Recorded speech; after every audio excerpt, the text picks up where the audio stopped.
Call this meeting to order, and we'll move to a roll call. Here. Here. Here. Here. Here. Whoa, he's here? Thank you. As you hear, Mayor Price is taking a much-needed vacation, but his dedication would not let him miss a council meeting, so he's on the phone with us. Welcome, Mayor. How's the weather down there? Thank you very much. Appreciate it. Good. Good. Okay, council, that takes us to item 3.1. The mayor and city council shall review items on the regular city council meeting agenda. Council members, anything you want to pull or anything you have questions on?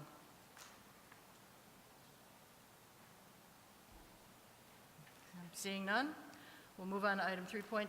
The mayor and city council shall hear reports of meetings and or conferences attended by council. Council, anything to report? Councilmember Manfredi. Yeah, it was a great week, actually. I was able to tour Global Water's new plant. I think all of us were, many of us were there, yeah.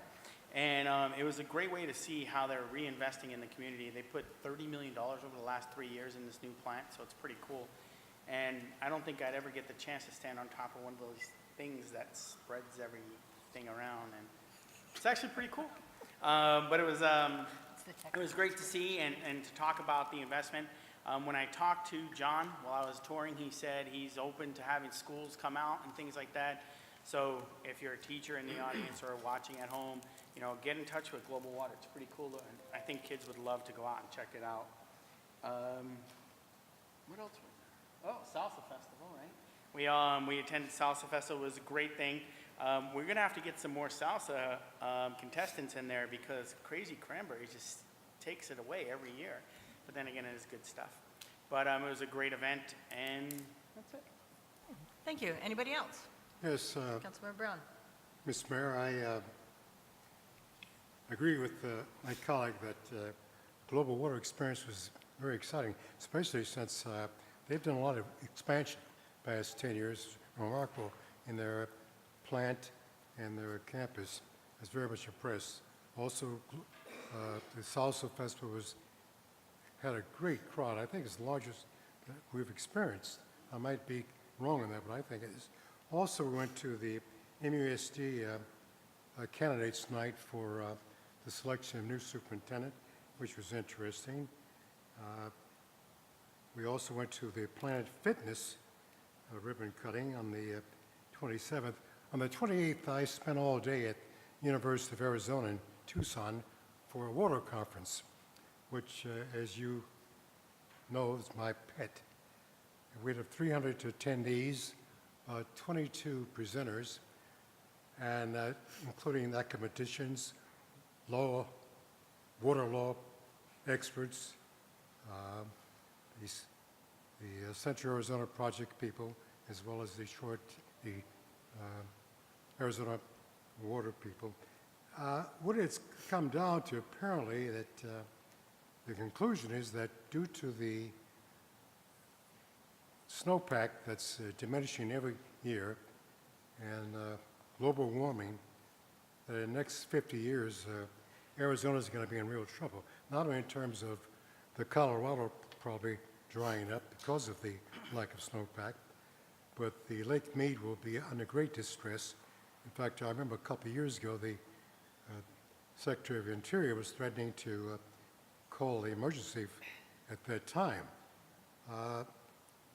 That coupled with the heat, it's predicted that 70% of the food crop will disappear by that time, and that much of Arizona will be uninhabitable within the next 50 years. That's not a very good news, but it's fact. That's it, Madam Mayor. Thank you. Anybody else? Councilmember Wade. I just wanted to reiterate on the Salsa Festival how great that was, and the number of people out there, probably, I guess the guesstimation was between 8,000 and 9,000. I also do want to give credit to a young lady, 12-year-old Bria Lee, who put together a memorial, if you will, to the 17 students that were killed in Florida. They had a moment of silence As I said, this young lady's 12 years old. She had the presence and ability and the posture to talk about the program, organize it, get in contact with other students, had signs made, had her poem ready. It was amazing observing her. And I was really pleased with the response from the community as well. When they put it together, they did respond with the moment of silence. So it was a really great event.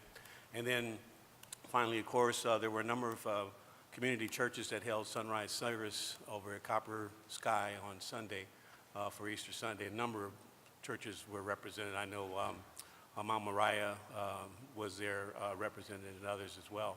And it was very nice to see that coming together of the churches to celebrate. So thank you very much, Madam Vice Mayor, Mr. Thank Mayor. you. Yes, I too was at Salsa Festival and heard that presentation, the memorial to the Parkland students, so I just want to recognize Bree as well. I think she did a great job.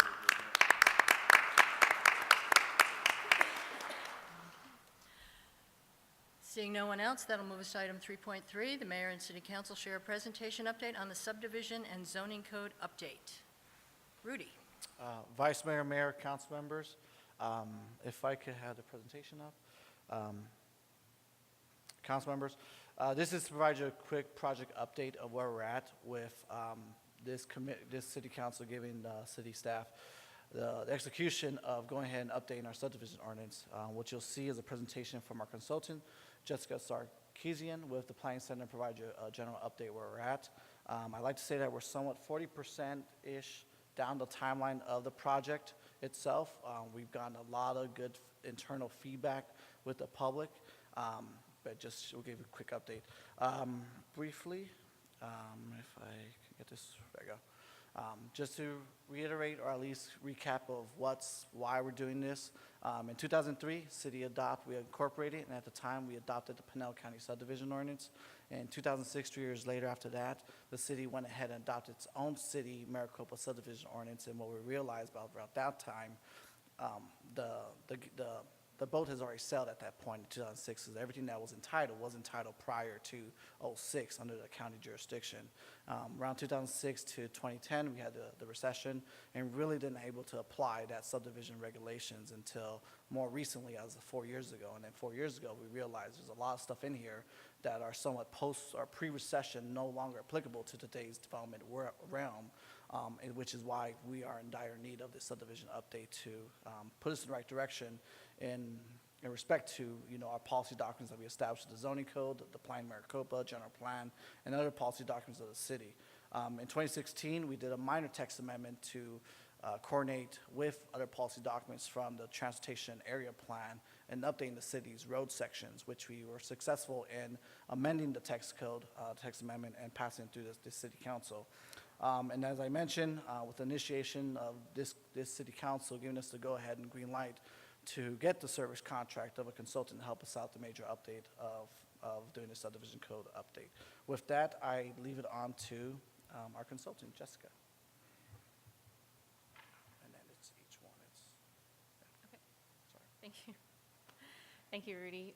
Mayor, Vice Mayor, members of council. My name is Jessica Sarkeesian. I'm with the Planning Center. Just want to go over some updates really quickly. I know you guys have a lot on your agenda to do today before your regular session. Some major modifications to this ordinance is the main purpose, as Rudy mentioned, we're trying to streamline the process and ensure that we meet Arizona state requirements for hearings. We're also trying to create a firm and directed guidelines for extensions and modifications to the existing and future subdivisions that come in. There's a lot of land that has been previously entitled in the county. However, those were several years ago, and we're envisioning also that they're going to be coming in for any amendments, and they would then fall under the current code that you have here. And so we want to make sure that what does come in for amendments or re-entitlements is what you want to see.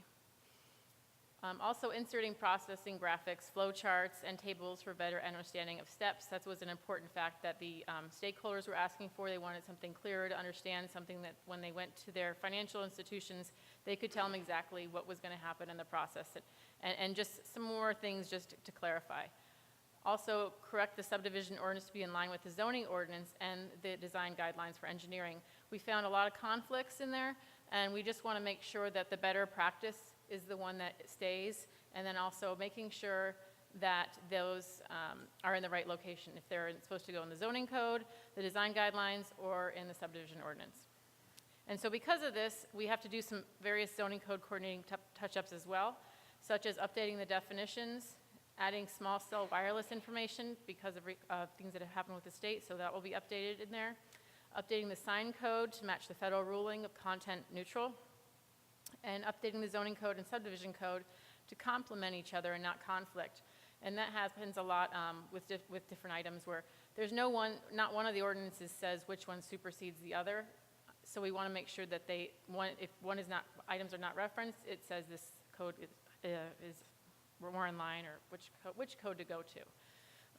And so items that this has impact for is landscaping, open space, density, and design. And so our current project timeline, we started September 12, 2017 with a kickoff. Currently, it's middle of April, so you can see we've gone through the task 1 and 2 assessment of the subdivision ordinance and zoning code. We're most of the way through public participation. We've had over 16 meetings so far with our stakeholder steering committee, Global Water, and some other parties. And we're also in the process of drafting the ordinance. Currently, we have a 30-day review that is for the first few chapters, because it is a code update and it's a technical document. Sometimes it's difficult to get through and sit through. It's not the most interesting thing in the world. So we wanted to break it up into pieces that were more manageable for comments. So we're doing the first 4 sections here, and then the meat of it, which is the design and PAD stuff, is the next section it'll go into the next 30-day. And with that next 30-day, we're also going to be doing a public meeting so that people have both of those documents. They have viewed them already, and they can come with comments or view them at the first time that day and have an open discussion about comments. And this is still very draft stage, so we are open to comments. We want to hear comments. We want to hear what the thoughts are. And just as a point of clarification, the first public meeting we had, a lot of people were concerned this would impact their existing HOAs, their CCNRs and things like that, and that is not impacting any of that. Those are already in place. This is a design technical for construction, for building of major subdivisions, whether they're residential, commercial, or industrial. It does not impact any of those existing HOAs. So I want to make sure people are aware of that, because as soon as they understood that, I think our entire public outreach, everybody left. So I just want to make sure everybody understands this.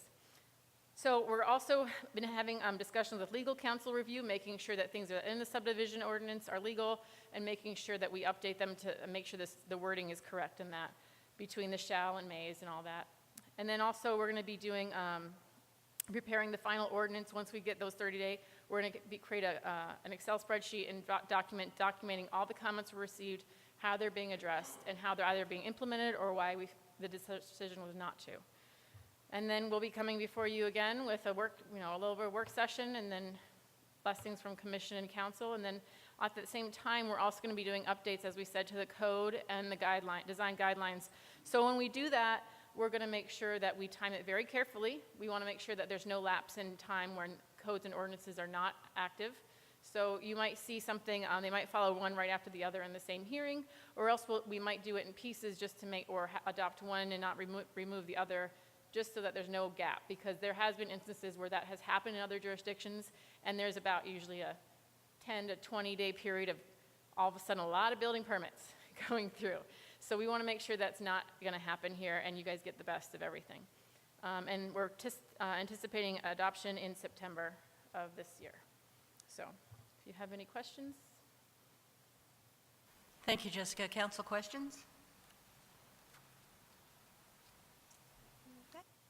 Don't see any, so thank you very much. Great, thank you very much. Okay. Council, that concludes the business of the work session, but we do have to adjourn to E-session, so can I get a motion, please? So moved. Councilmember Brown, second Councilmember Manfredi. All those in favor? Aye. Okay, we're adjourned to E-session. Thank you.